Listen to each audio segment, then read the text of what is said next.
Welcome to Vani fire channel. நான் உங்கள் வாணி. இன்னைக்கு டேஸ்டான எறா தொக்கு செய்யலாமா? அதுவும் என் ஸ்டைலில் வாங்க. ஃபஸ்ட்டு ஃப்ரானை கழுவி எடுத்துக்கலாம். தவா வச்சு ஸ்டவ் ஆன் பண்ணிக்கலாம். எண்ணெய் 3 ஸ்பூன் எண்ணெய் ஊற்றிப்போம்.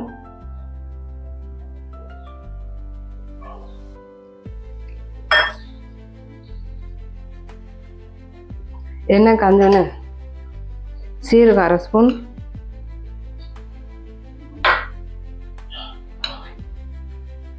சோம்பு 1/2 ஸ்பூன்,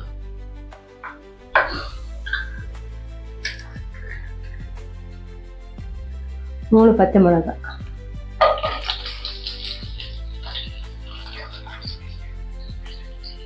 நறுக்கி வச்ச பெரிய வெங்காயம் 3,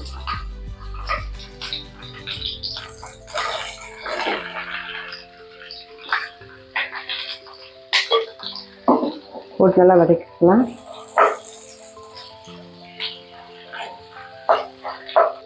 ரெண்டு கொத்து கருவேப்பிலை,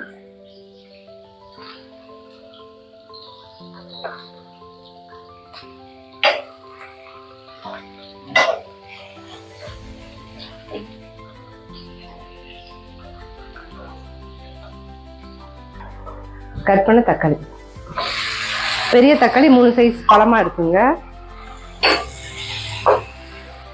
1 ஸ்பூன் இஞ்சி பூண்டு பேஸ்ட் சேர்த்துப்போம்.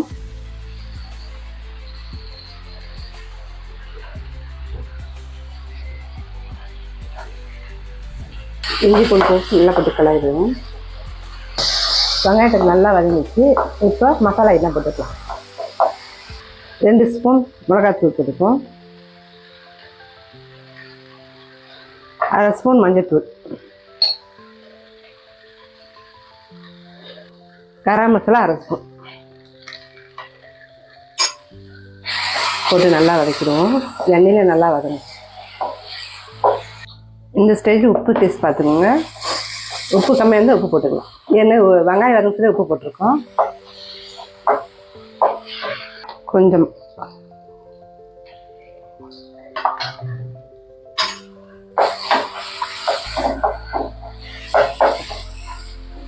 வதங்கிச்சு. இப்போ ஃப்ரான் போட்டுப்போம். எறாவை போட்டுப்போம். மஞ்சத்தூள் கல்லுப்பு போட்டு கழுவி வச்சிருக்க எறா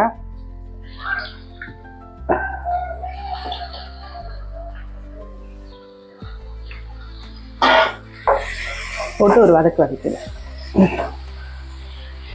இப்போ தேவையான தண்ணி ஊற்றிக்கலாம். கிரேவி நமக்கு எந்த அளவு வேணுமோ அந்த அளவுக்கு தண்ணி ஊற்றிக்கலாம்.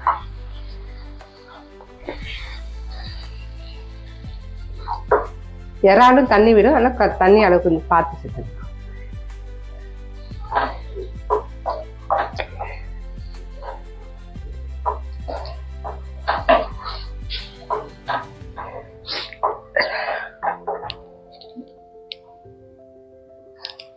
தேவையான தண்ணி ஊற்றி வச்சு இது அப்படியே மூடி போட்டு ஒரு 10 நிமிஷம் வேகட்டும்.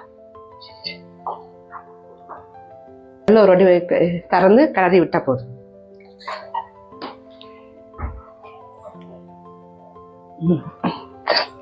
திறந்து பார்ப்போம்.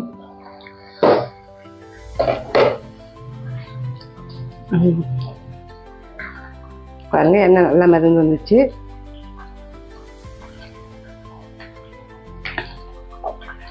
ஆனால் சூப்பராக ரெடி ஆச்சு.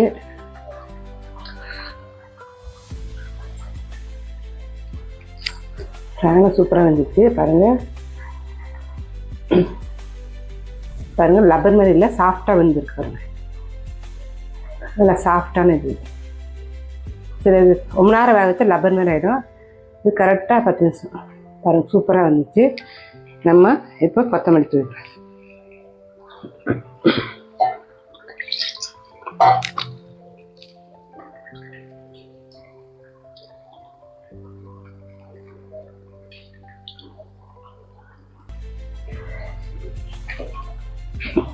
கொத்தமல்லி கிளறு கிளறிடுவோம்.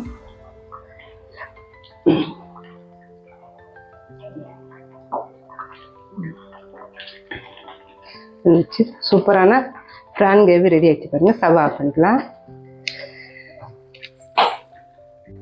சூப்பரான எறா கிரேவி ரெடி ஆகிடுச்சு பாருங்கள். இது இட்லி தோசைக்கு எல்லாத்துக்கும் சூப்பராக இருக்கும். பிடிச்சிருந்தா லைக் பண்ணுங்கள், ஷேர் பண்ணுங்கள், சப்ஸ்கிரைப் பண்ணுங்கள் வாணி ஃபயர் சேனல். பாய்.